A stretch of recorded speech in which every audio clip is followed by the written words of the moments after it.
الحمد لله حمدا كثيرا كما أمر إذعانا لربوبيته وإرغاما لمن جحد به وكفر وأشهد أن لا إله إلا الله وأشهد أن سيدنا محمدا سيد الخلائق والبشر اللهم صل وسلم وبارك عليه وعلى آله وصحابته الغرر أما بعد.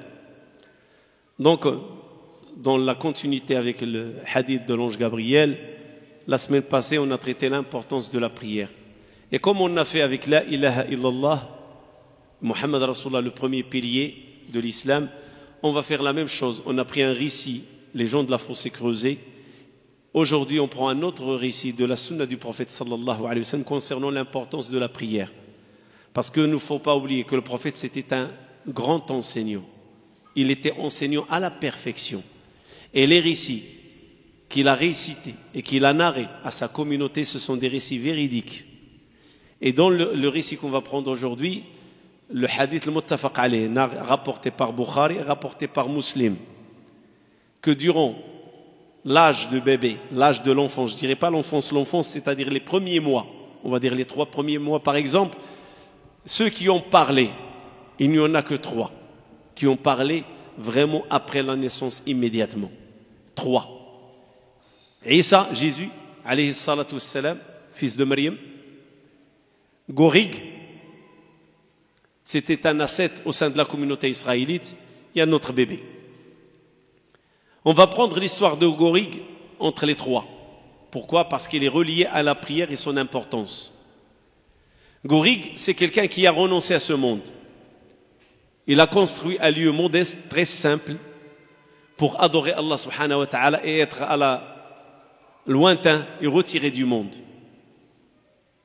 Gorig, il a une très bonne réputation au sein de la communauté israélite. Un jour, sa mère se présente devant son lieu d'adoration qu'il s'est construit lui-même. Alors il lui a dit « Oh Gorig !» c'est-à-dire il était en train de l'interpeller, il a besoin de lui. Gorig, il était debout. Il dit « Seigneur, ma mère et ma prière », c'est-à-dire 2 droits qui se basculent, qui se poussent, qui se repoussent. Ma mère qui m'interpelle et mon adoration, ma prière.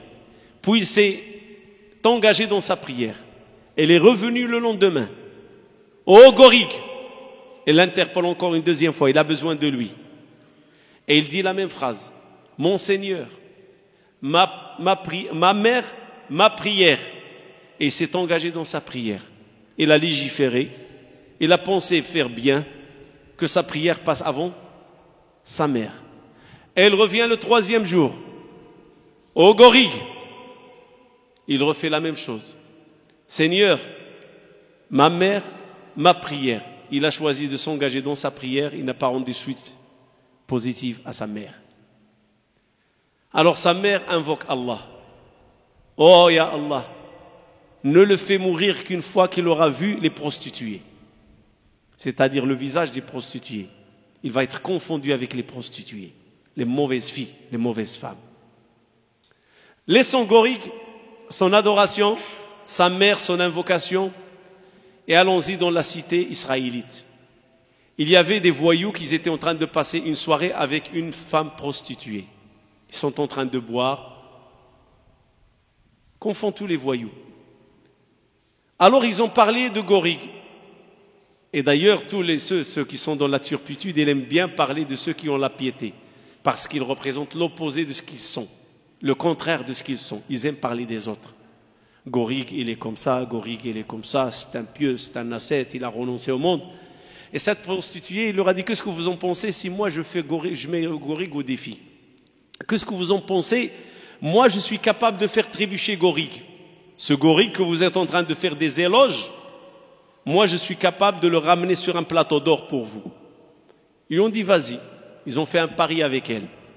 Alors elle est partie dans le monastère, ou le lieu où Gorig adore, isolé, retiré du monde. Elle a fait plusieurs tentatives et Gorig ne lui prête aucune attention. Gorig, il est dans une autre dimension. Gorig n'a même pas prêté attention à sa mère. Il va prêter attention à elle? Non. Gorig, il est ailleurs. Gorig, il est dans la dimension spirituelle. Ça y est, il est noyé dans la prière et le monde céleste et les délices et les vertus de la prière. Il est au-delà de la terre. C'est vrai, le corps, il est dans la terre. Les pieds sont dans la terre, mais l'âme, elle est ailleurs. Donc il a essayé, il lui a parlé, et Gorig, rien n'a bougé. Alors pour se venger, il est parti voir un berger, il a forniqué avec lui, elle est tombée enceinte, et quand elle a accouché, la communauté s'est rassemblée autour d'elle. Qu'est-ce que tu as fait? D'où tu as cherché cet enfant? Il lui a dit, mais je vous l'ai dit, je vais le ramener dans un plateau d'or. C'est Gorig, c'est lui qui a fait ce coup-là. Et les gens, c'est comme ça qu'ils sont de nature.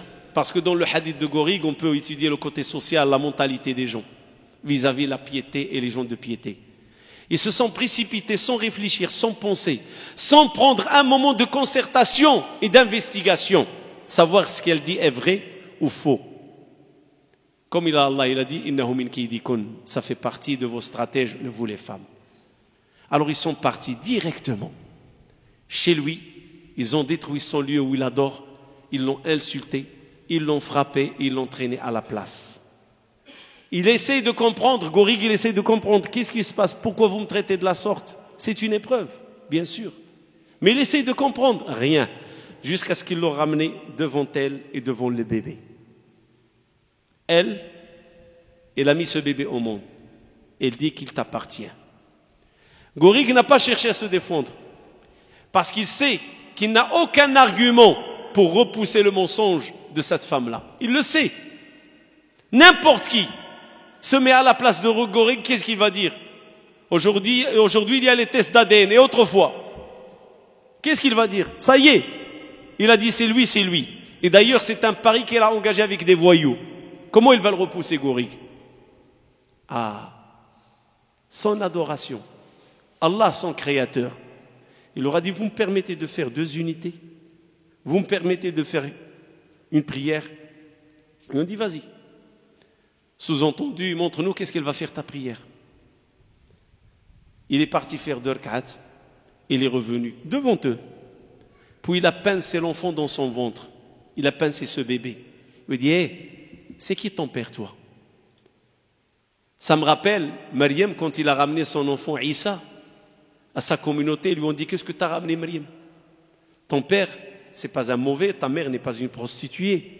Ce que tu viens de faire, c'est immense comme turpitude. Alors qu'est-ce qu'elle a fait, Maryam? Il a montré du doigt Issa. Ils lui ont dit, mais tu veux qu'on parle à un bébé qui ne sait pas parler? Et Issa, il a parlé, il a dit, Inni abdu Allah, je suis le serviteur d'Allah. C'est ce qu'il a fait, Gorig. Il a pincé l'enfant. Tu es le fils de qui, toi? Les gens sûrement sont en train de rigoler de Gorig. Il est devenu fou, celui-là. Il n'a rien trouvé pour sortir du problème qu'il a fait et de son crime que de s'adresser à ce petit, lui dire, t'es l'enfant de qui? Mais il est malade. Mais Allah subhanahu wa ta'ala est juste. Allah est très juste. L'enfant a parlé, le bébé a parlé, le bébé qui vient de naître, il a parlé, il a dit, je suis l'enfant du berger. Allahu Akbar. Et ils se sont précipités sur lui, l'embrasser sur ses mains, l'embrasser sur ses épaules, passer leurs mains sur son corps. Bénis-nous Gorig, on va te reconstruire ton monastère avec de l'or. Ton lieu d'adoration, on va le rebâtir avec de l'or. Gorig leur dit non. Remettez-le dans son état initial, comme il était, de la terre. Je ne veux pas de votre or. Je veux seulement retourner où là j'étais. Voilà l'histoire de Gorig. Mais aujourd'hui, on va consacrer une partie à la maman de Gorig. Cette femme-là qui s'est vue humiliée par son fils. Quand il lui dit, oh Gorig, mon fils. Et son fils, il dit, Ya Allah, oh Ya Rabbi, mon Seigneur, ma mère, ma prière. Il a choisi la prière. Là, les leçons à tirer, que la meilleure des choses sur laquelle la personne peut trouver refuge, c'est la prière. Gorig, quand il a voulu renoncer à ce monde, il a choisi la prière. Deuxième chose à tirer, quand on n'est pas capable de se mélanger avec les gens, vaut mieux se retirer. Et quand on se mélange avec les gens pour faire le mal, tant mieux se retirer et ne pas faire du mal, que de se mélanger et faire du mal. Troisième des choses à tirer aussi, l'avantage, l'invocation des parents. La première fois, la deuxième fois, la troisième fois. La maman, elle s'est sentie humiliée. La première fois, oh Gorig mon fils, il ne répond pas. La deuxième fois, il ne répond pas. La troisième fois, il ne répond pas. Alors il a invoqué Allah. Ya Allah, ne le fais quitter ce monde mourir qu'une fois qu'il sera éprouvé par les prostituées. Effectivement, il a eu le face-à-face entre lui et la prostituée. Regardez comment Allah subhanahu wa ta'ala, l'authenticité de l'exécution et exaucer l'invocation. Une invocation bien précise, un décret bien précis. Qu'il ne meure qu'une fois qu'il va se mettre face à face avec la prostituée ou les prostituées. Une épreuve. Très dure épreuve. Et d'ailleurs, c'est ce qu'ils ont dit la communauté. Quoi, Gorig? Cet ascète qui se montre pieux, retiré du monde. Mais c'est de la maladie. Gorig n'a pas prêté attention à sa mère, il va prêter attention à une femme très mauvaise dans la société. Mais les gens, devant des clichés pareils, ils sont aveuglés. Ils croient à ce qu'ils entendent. Ils ne font pas fonctionner leur raison. Mais c'est Allah. Il a voulu cette épreuve pour Gorig. Alors la mère a fait les invocations. Et Allah, il a exaucé. Alors j'aimerais bien m'arrêter ici. L'invocation des parents. Qu'est-ce qu'il veut nous dire le hadith, 4e leçon, et l'invocation? Ne crois pas mon frère parce que tu vas t'acquitter des 5 prières. Tu vas peut-être faire le pèlerinage ou la umrah. Tu vas faire la zakat parce que tu as un peu d'argent. Et tu vas jeûner le ramadan, que tu es à l'abri de la colère de tes parents. Il faut bien garder ça entre les yeux. Si jamais il y a une injustice, frère ou sœur, faite aux parents, malgré ta piété, malgré tes prières, malgré ton pèlerinage, malgré ton jeûne, malgré tes aumônes, Allah est juste. Allah ne va pas laisser ou faire tomber à l'eau tes bonnes actions d'adoration. Non, ça c'est un autre sujet. Mais sache qu'Allah subhanahu wa ta'ala va établir la justice entre toi et tes parents. Et n'oublie pas cela. Gorig, c'était un ascète, un adorateur. Il a choisi Allah par rapport à sa mère. Allah ne va pas l'abandonner.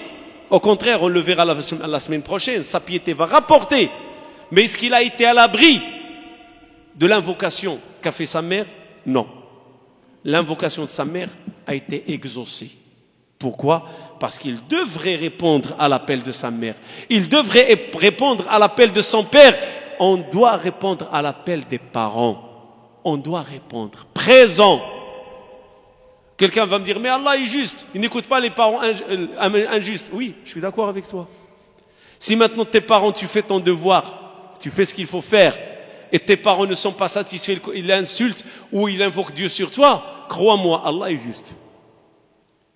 Une invocation non motivée et juste parce que je veux que tu fais ce que je veux, je suis ton père ou je suis ta mère et je veux que tu sois à ma merci, parce que j'entends dire que la religion nous donne le droit sur tout. Non, l'islam ce n'est pas cela.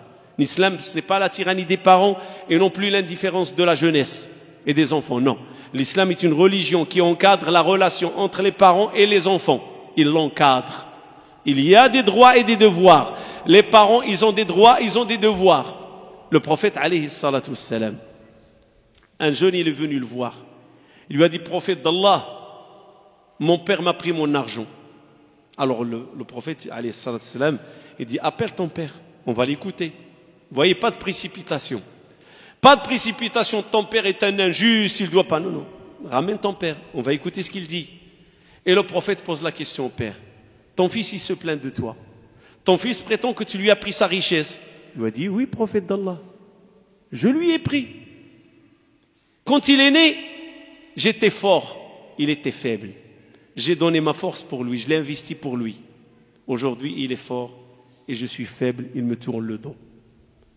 Quand il est né, il était pauvre et j'étais riche et j'ai dépensé ma richesse pour lui. Aujourd'hui, je suis pauvre et lui, il est riche. Il ne veut pas m'aider. Qu'est-ce que vous croyez qu'il va dire le prophète devant un père pareil, qui se plaint de l'indifférence de son fils? Un père qui se plaint de ce qu'il a investi pour son fils. Il était faible et j'étais fort. J'ai usé ma force pour lui. Il tombe malade, je le prends. Il tombe malade, je cherche le médecin. il se mouille les habits, c'est moi qui le change, ou sa mère qui est là.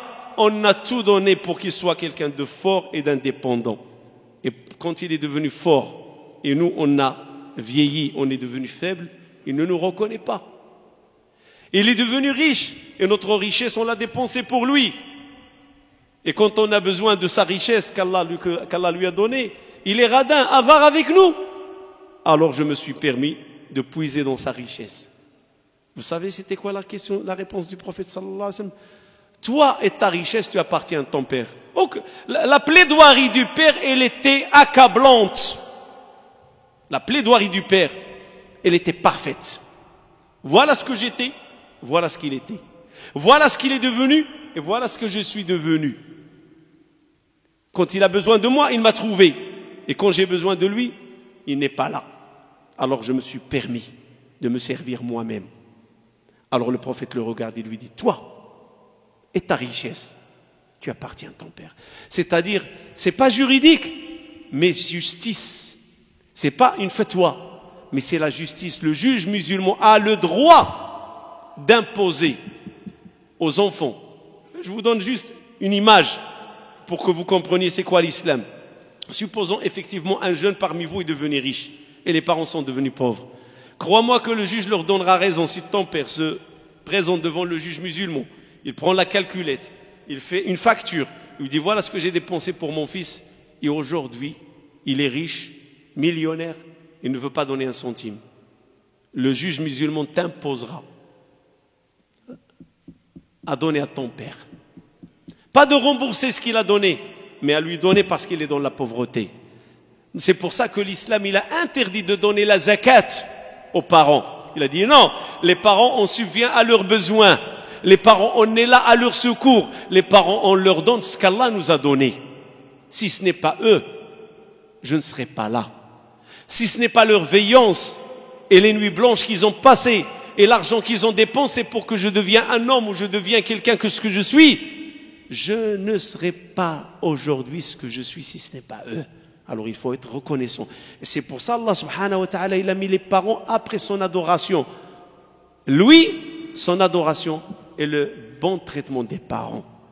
Abdullah ibn Omar, durant la saison du pèlerinage, un monsieur il est venu le voir, il lui a dit voilà, ma mère c'est une vieille, elle est handicapée, pas de mobilité, tout le pèlerinage il l'a fait sur mon dos, On était à Arafat, on était à Mina, les circumambulations, la marche entre Safa et le Marwa. Est-ce que tu crois que vraiment j'ai récompensé, ou j'ai compensé plutôt ce qu'elle a fait pour moi durant mon enfance? Abdullah ibn Omar, qu'Allah les agrée tous les deux, lui dit même pas une contraction parmi les contractions d'accouchement, tu n'as pu compenser. La douleur d'une contraction, elle t'a mis au monde. Elle a veillé sur toi pour que tu grandis. Elle t'a donné pour te voir un homme. Et toi aujourd'hui tu es en train de faire, tu dis si jamais elle meurt, au moins j'étais bien avec elle. Est-ce que c'est comparable? Quelqu'un qui investit pour te voir vivre et grandir, et quelqu'un qui s'investit, si jamais il nous quitte, qu'il nous quitte dans l'agrément, réfléchissez. Est-ce que ça se compare? Pas du tout. Incomparable. Les parents veulent nous voir dans la prospérité, dans la réussite, grandir, machallah, profiter de la vie. Et nous, qu'est-ce qu'on veut voir quand les parents grandissent? Que la bonne fin soit là. Est-ce qu'on peut comparer les deux? Impossible. Et c'est pour ça que Abdullah, fils de Omar, qu'Allah les agrée les deux, lui dit pas une contraction. Tu n'as pu compenser. Mais Allah est généreux. Peut-être pour le peu que tu as fait, il va te rétribuer énormément. Énormément. Rahawayh, un maître du hadith, il fait partie des maîtres de Bukhari. Le Bukhari a étudié chez Rahawayh. Et Rahawayh, il avait une femme, il avait sa mère qui était un peu débile, déphasée. Il avait quelques poules, il était très attaché à ses poules. Et chaque fois que Rahawayh, dans la mosquée, est en train d'enseigner, sa mère vient le voir et lui dit Rahawayh, mon fils, va donner du manger aux poulets. Va. Et Rahawayh laisse le cours, il va dans le poulailler, il donne du manger au poulet, il revient et il le lui fait 2-3 fois dans chaque cours.